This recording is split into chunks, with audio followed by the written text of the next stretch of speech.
Estamos vivendo em uma época em que a imoralidade vem crescendo cada dia mais. As pessoas estão cada vez mais promíscuas e, consequentemente, mais distantes de Deus. E não tem como pensar em todas essas coisas sem nos lembrarmos de Sodoma e Gomorra, as duas cidades mais imorais de toda a Bíblia. E diante dessa triste realidade dos últimos dias antes da volta de Jesus, é muito importante conhecermos a história dessas duas cidades do Antigo Testamento e compreender o porquê elas foram destruídas, para que não venhamos a cometer os mesmos erros das pessoas que moravam ali. Mesmo tendo acontecido há milhares de anos, a história de Sodoma e Gomorra nos lembra que Deus, por mais amoroso que possa ser, também é justo, se ira e tem paciência limitada com os pecados do ser humano. A grande verdade, meus irmãos, é que Deus está irritado com a imoralidade do mundo atual, assim como estava nos tempos de Sodoma e Gomorra. E diante disso eu te pergunto, qual tem sido a nossa postura diante de tanto pecado? Será que nós estamos participando de tudo isso também? Por isso eu vou te mostrar que existem alguns motivos importantes para conhecermos a história de Sodoma e Gomorra. O primeiro deles é que a história dessas cidades é comparada à segunda vinda de Cristo. Veja o que o próprio Jesus disse. Aconteceu a mesma coisa nos dias de Ló. O povo estava comendo e bebendo, comprando e vendendo, plantando e construindo.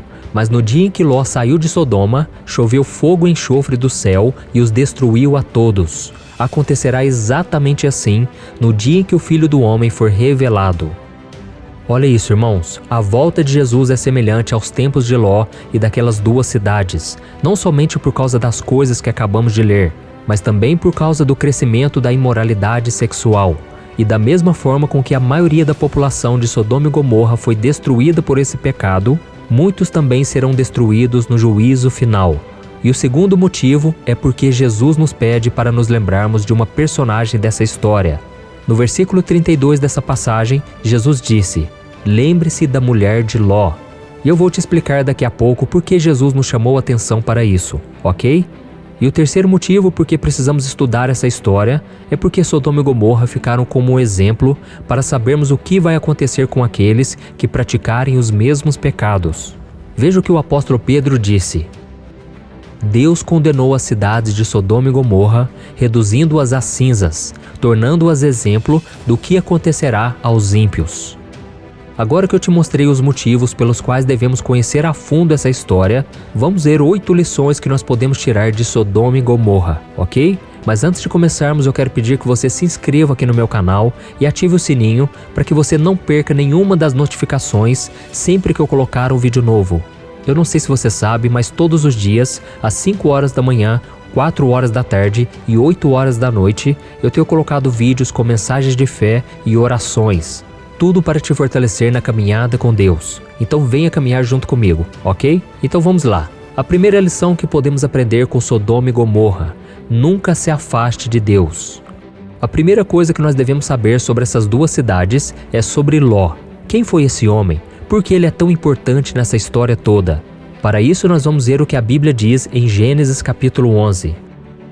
Esta é a história da família de Terá. Terá gerou Abrão, Naor e Harã. E Harã gerou Ló. De acordo com este versículo, Ló era o sobrinho de Abraão. Você provavelmente já sabe que Abraão não podia ter filhos, então ele praticamente adotou seu sobrinho, já que o seu pai havia morrido quando Ló ainda era jovem. E como Abraão era servo de Deus, entendemos que Ló também era, porque ele havia aprendido com seu tio sobre o Senhor. A Bíblia diz que Abraão e Ló eram muito ricos e donos de muito gado, tanto que os pastores de Abraão e Ló brigavam por falta de espaço. Sendo assim, Abraão decidiu se separar do seu sobrinho.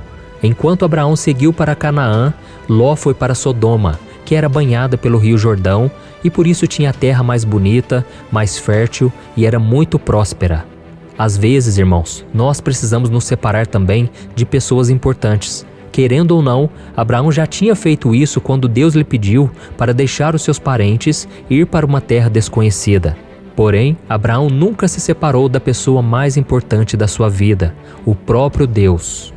Mas Ló acabou se encantando com tudo que Sodoma proporcionava aos seus habitantes e acabou se casando e tendo filhas com uma mulher sodomita daquela região.